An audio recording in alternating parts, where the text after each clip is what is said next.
नमस्कार दोस्तों, मैं हूं एस के चौधरी और एक बार फिर से हाजिर हूं आप तमाम दोस्तों के लिए बिहार शिक्षक भर्ती से संबंधित ताज़ा खबर लेकर।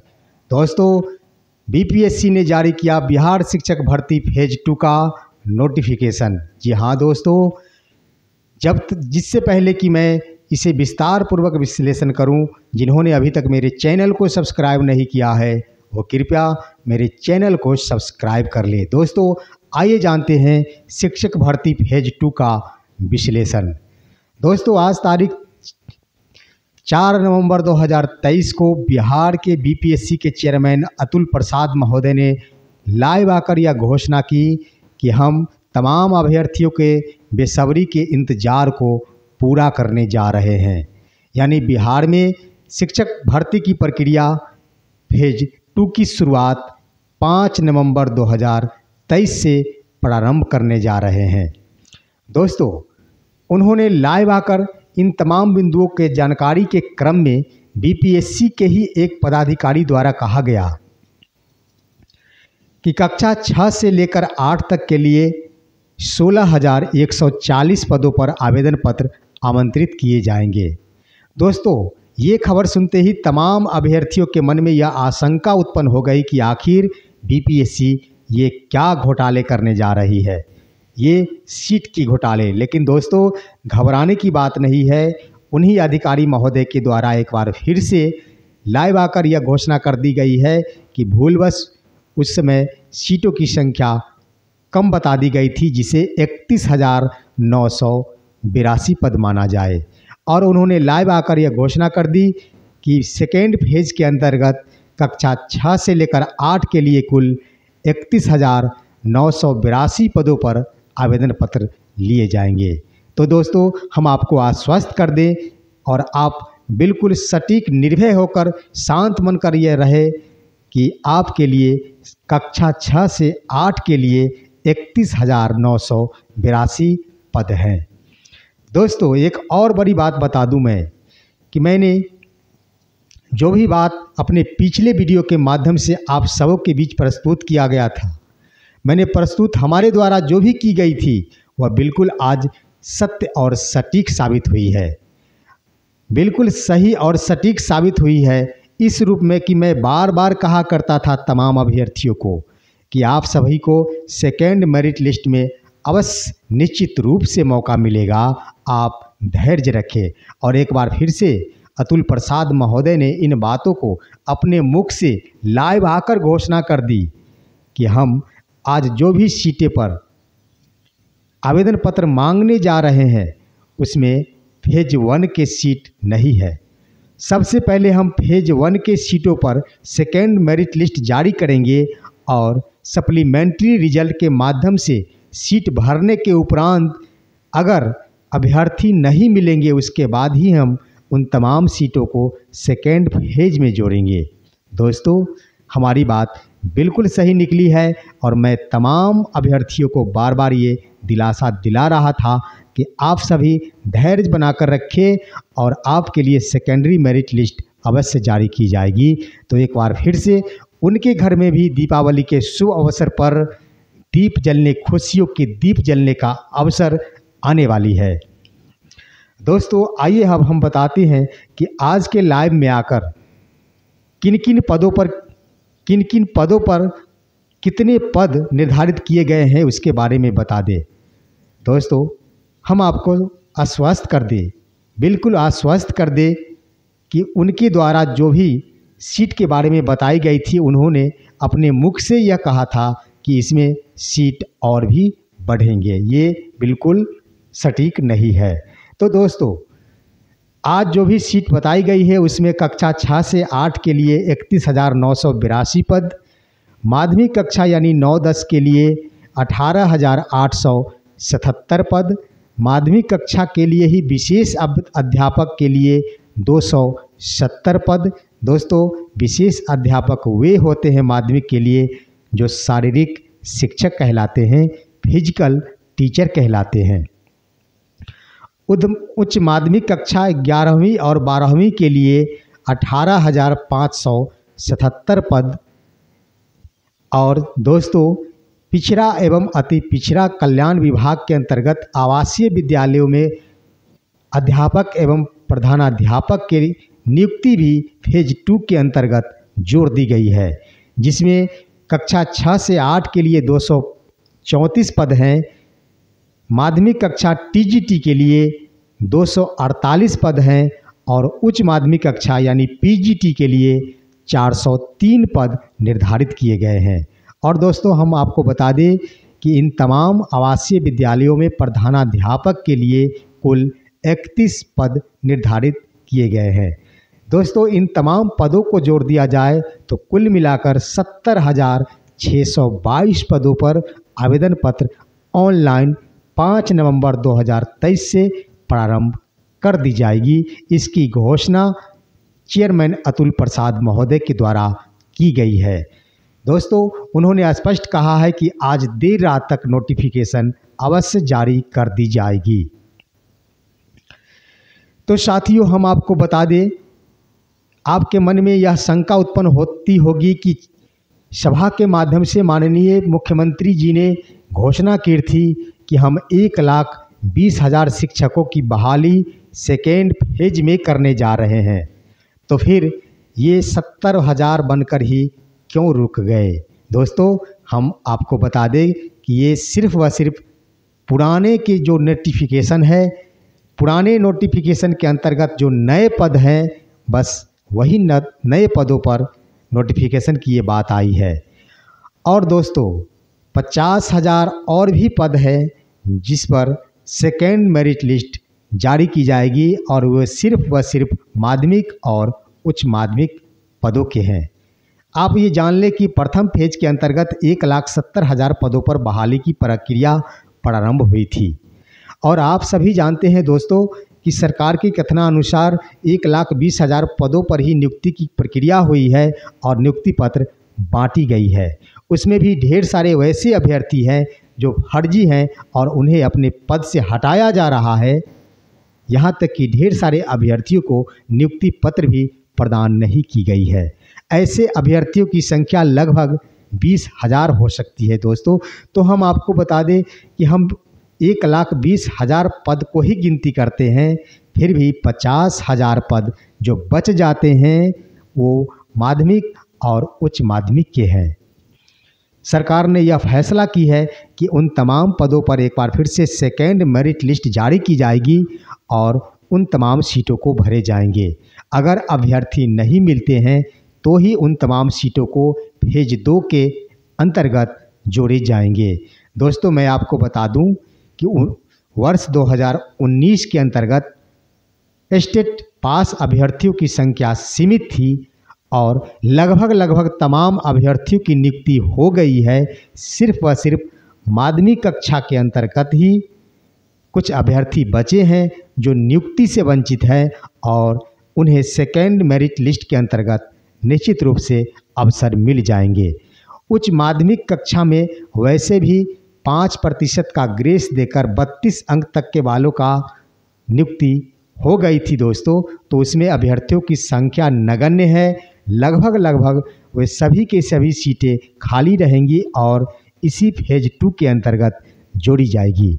अब दोस्तों आप सभी जान लें कि अगर ढेर सारे अभ्यर्थियों को सेकेंड मेरिट लिस्ट में अवसर मिलता है तो फिर उसके बाद 1,20,000 सीट कैसे भरे जाएंगे। तो माननीय मुख्यमंत्री ने अपने मंच के माध्यम से ही कह दी थी कि मैं 50,000 प्रधानाध्यापक की भी बहाली करने जा रहा हूं। दोस्तों 50,000 प्रधानाध्यापक की भी बहाली होगी, आप बिल्कुल आश्वस्त हो ले। सरकार तमाम नीचे के अभ्यर्थियों के प्रति सजग है, तमाम शिक्षक अभ्यर्थियों के प्रति सजग है, तमाम नियोजित शिक्षकों के प्रति सजग है। इसका प्रमुख कारण है तमाम अभ्यर्थियों, शिक्षकों और नवनियुक्त शिक्षकों द्वारा बार बार अपनी अधिकार के लिए आवाज़ उठाया जाना। दोस्तों अपनी बुलंदियों के साथ अगर आवाज़ उठती रहे तो इसी तरह सरकार हमारी और आपकी बातों के लिए बिल्कुल सजग रहेगी। तो दोस्तों मैं आपको बता दूं कि सरकार गंभीर है और आपको नए पदों पर 1,20,000 पदों पर बिल्कुल अवसर मिलेंगे। और जो भी आशावान सेकेंड मेरिट लिस्ट के इंतज़ार में बैठे हैं उनके लिए भी बहुत सुंदर अवसर है। अब दोस्तों आइए जानते हैं कि जो भी प्रक्रिया निर्धारित की गई है उसमें 5 नवंबर 2023 से लेकर 14 नवंबर 2023 तक रजिस्ट्रेशन की प्रक्रिया निर्धारित की गई है और 17 नवंबर 2023 तक विलंब शुल्क के साथ ये समय सीमा निर्धारित है। परंतु दोस्तों इस अवधि में आप अभी फॉर्म नहीं भर सकते। 10 नवंबर 2023 से ही आप ऑनलाइन फॉर्म भर सकते हैं और उस तारीख से ही पोर्टल खुलेगी। अब दोस्तों 10 नवंबर 2023 से लेकर 25 नवंबर 2023 तक आप ऑनलाइन आवेदन अंतिम रूप से भर सकते हैं। के पाठक महोदय के अनुसार ही ये सभी समय सीमा निर्धारित की गई है, क्योंकि शिक्षा विभाग सजग है और उन्हें सिर्फ व सिर्फ 2 माह का अवसर मिला है और बीपीएससी को दिसंबर के अंतिम सप्ताह तक इस परीक्षा का रिजल्ट भी जारी कर देना है। अब दोस्तों मैं आपको बता दूं कि हर हाल में चेयरमैन के कथनानुसार फॉर्म भरने के लिए दोबारा अवसर प्रदान नहीं किया जाएगा या फिर फॉर्म में अगर किसी प्रकार की त्रुटि होती है तो अवसर प्रदान नहीं की जाएगी। उन्होंने बिल्कुल सभी अभ्यर्थियों से आश्वस्त होकर फॉर्म अप्लाई के लिए कहा है कि आप वैसी गलती ना करें जिसे बाद में फॉर्म सुधारने की नौबत आई और इस बार आयोग बिल्कुल दोबारा उसमें छटनी नहीं करेगी और उसमें किसी भी प्रकार की बदलाव नहीं करेगी। साथ ही साथ उन्होंने कहा है कि तय समय सीमा के अंदर यानी 25 के बाद एक भी दिन अवसर नहीं दिए जाएंगे। साथ ही साथ रजिस्ट्रेशन के लिए 17 नवंबर के बाद एक भी दिन आपके लिए आगे नहीं बढ़ाए जाएंगे। तो दोस्तों आप बिल्कुल अपनी तैयारी के साथ रहे, सजग होकर अपनी तैयारी के साथ फॉर्म भराएं। अब दोस्तों अतुल प्रसाद महोदय ने बहुत बड़ी बात आज के दिन कह दी है तमाम अभ्यर्थियों के लिए। उन्होंने कहा है कि आप सभी ये जान लें कि जो भी अभ्यर्थी अगर फॉर्म भरते हैं तो उन्हें हर हाल में एग्ज़ाम में बैठना होगा, अन्यथा उन पर कानूनी कार्रवाई की जा सकती है।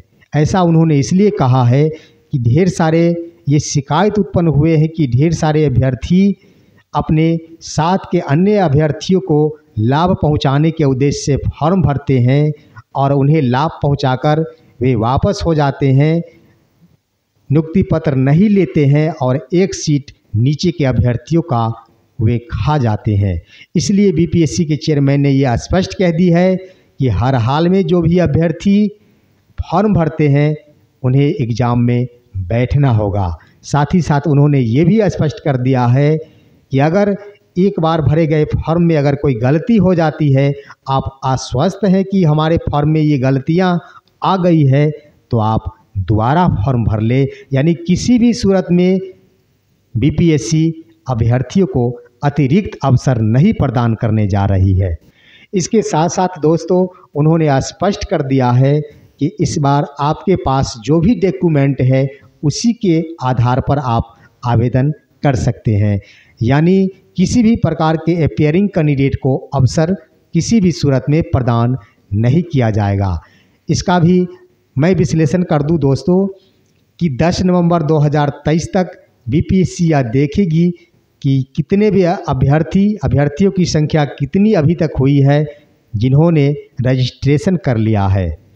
उसके आधार पर हो सके अगर संख्या कम रहती है, मैं भी बिल्कुल आश्वस्त होकर नहीं कह रहा हूँ, संभावना के आधार पर ये कह रहा हूँ कि उस 10 नवंबर 2023 तक अगर अभ्यर्थियों की संख्या कम रह जाती है तो हो सकता है बीपीएससी अपीयरिंग कैंडिडेट को अवसर प्रदान कर दे। लेकिन उस वक्त भी कैसे अभ्यर्थियों को अपीयरिंग कैंडिडेट को अवसर दिया जाएगा ये क्लियर नहीं किया जा सकता, क्योंकि 21 जनवरी को सीटेट का एग्ज़ाम आयोजित है और बीपीएससी दिसंबर महीने में ही बिल्कुल परीक्षा का रिजल्ट देने जा रही है। तो ऐसे में सीटेट अभ्यर्थियों को मौका देने का सवाल कहीं से नहीं उठता है। हो सकता है प्रशिक्षण प्राप्त करने वाले अभ्यर्थियों के लिए आयोग कुछ सोचे, लेकिन 90% यह उम्मीद है कि दोबारा अवसर प्रदान नहीं की जाएगी। अब दोस्तों बीपीएससी ने जो बड़ी बात कही है उसमें है कि 150 अंकों पर इस बार की परीक्षा आयोजित की जाएगी। यानी पहले 120 प्रश्नों पर 2 घंटे निर्धारित थी, लेकिन इस बार बीपीएससी ने बदलाव किया है और उन्होंने कहा है कि 120 के जगह 150 अंकों की एग्ज़ाम होगी और 2.5 घंटे की होगी। 120 अंक में ही 30 अंक जो कि भाषा के लिए थे उसे जोड़ दिया गया है और उस 30 अंक में 22 अंक भाषा विषय यानी हिंदी के रहेंगे और 8 अंक अंग्रेजी के रहेंगे और उन तमाम 30 अंकों में क्वालिफाइंग के लिए 9 अंक लाना अभ्यर्थियों के लिए अनिवार्य होगा। और दोस्तों बीपीएससी के चेयरमैन ने एक और बड़ी बात कही है टाई कट ऑफ के बारे में। जी हाँ दोस्तों, टाई कट के बारे में कही है कि अगर तमाम ढेर सारे अभ्यर्थियों को एक ही अंक प्राप्त होते हैं तो उसमें प्रथम फेज में बीपीएससी ने जन्म तिथि के आधार पर मेरिट लिस्ट तैयार कर दी थी, लेकिन इस बार आयोग ने उसमें बदलाव कर दिया है और उसने कहा है कि हम प्रथम फेज के अंतर्गत इस बार नहीं करेंगे। सबसे पहले संबंधित विषय वस्तु जो 80 नंबर के होंगे, 80 नंबर के होंगे, उसमें जो अभ्यर्थी ज़्यादा अंक प्राप्त करेंगे उन्हें वरीयता दी जाएगी और उसके आधार पर मेरिट लिस्ट का निर्माण होगा। अगर उन दोनों में भी किसी अभ्यर्थियों को, किसी 2 या कई अभ्यर्थियों को समान अंक प्राप्त होते हैं, फिर भाषा के विषय में जो अभ्यर्थी ज़्यादा अंक प्राप्त करेंगे उन्हें वरीयता प्रदान की जाएगी। यानी किसी भी रूप में बीपीएससी ने वरीयता को स्थान दिया है और मेधा को 1 नंबर पे रखा है। दूसरी बड़ी बात दोस्तों, आप सभी आश्वस्त हो ले कि किसी भी सूरत में अभ्यर्थियों को अलग से मौका नहीं दिया जाएगा और तमाम नीचे के अभ्यर्थियों को सेकंड मेरिट लिस्ट के आधार पर मौका प्रदान किया जाएगा। अब दोस्तों एक बड़ी बात मैं बता दूं कि बीपीएससी के चेयरमैन ने ये भी कहा है कि तमाम अभ्यर्थी जो रजिस्ट्रेशन करेंगे, फॉर्म भरेंगे, उन्हें एग्ज़ाम में बैठना है। तो दोस्तों ढेर सारे अभी अभ्यर्थी हैं सेकेंडरी और हायर सेकेंडरी के जो कि सेकेंड मेरिट लिस्ट के इंतज़ार में बैठे हैं। तो ऐसे में वे फॉर्म भरेंगे या फिर नहीं भरेंगे, उनके मन में ये संकोच, ये भावना उत्पन्न होती होगी। दोस्तों हम आपको क्लियर कर दें कि अगर आप फॉर्म भरते हैं तो आप निश्चित रूप से परीक्षा में सम्मिलित होंगे, ऐसा चेयरमैन का आदेश है। नहीं बैठने पर आप कार्रवाई के भागीदार हो सकते हैं। लेकिन अगर आपका चयन सेकेंड मेरिट लिस्ट के आधार पर भी हो जाता है, फिर भी आपको एग्ज़ाम में अवश्य बैठना ही है। इसके लिए बीच का रास्ता यही हो सकता है दोस्तों कि आप 10 तारीख तक वेट करें। 1 सप्ताह के अंदर बहुत कुछ होने वाली है और हो सकता है आप तमाम अभ्यर्थी, नीचे के अभ्यर्थियों को सेकेंड मेरिट लिस्ट का फ़ायदा मिल जाए और जो भी अभ्यर्थियों को फ़ायदा मिल जाएगा वे अगर चाहे तो नए आवेदन में आवेदन नहीं कर सकते हैं, नए पद के लिए आवेदन नहीं करेंगे और हो सकता है एक सीट अन्य अभ्यर्थियों के लिए बच जाए। तो दोस्तों ये हमारे विचार थे। आगे आप तमाम अभ्यर्थियों का जो भी विचार हो आप उस पर चलेंगे। तो दोस्तों ये थी आज की हमारी मुख्य बातें, शिक्षक बहाली फेज 2 का विश्लेषण। हम ऐसे ही तमाम नई खबरों को आपके बीच पहुंचाते रहेंगे, इसलिए आप हमारे इस वीडियो को अपने दोस्तों और अपने सगे संबंधियों के पास अवश्य पहुंचा दें ताकि उन्हें भी इस तमाम बड़ी खबर की जानकारी प्राप्त हो जाए। हम फिर मिलेंगे आपके साथ अगले वीडियो में नए खबर और बिल्कुल सत्य और सटीक जानकारी लेकर। तब तक के लिए नमस्कार, जय हिंद दोस्तों।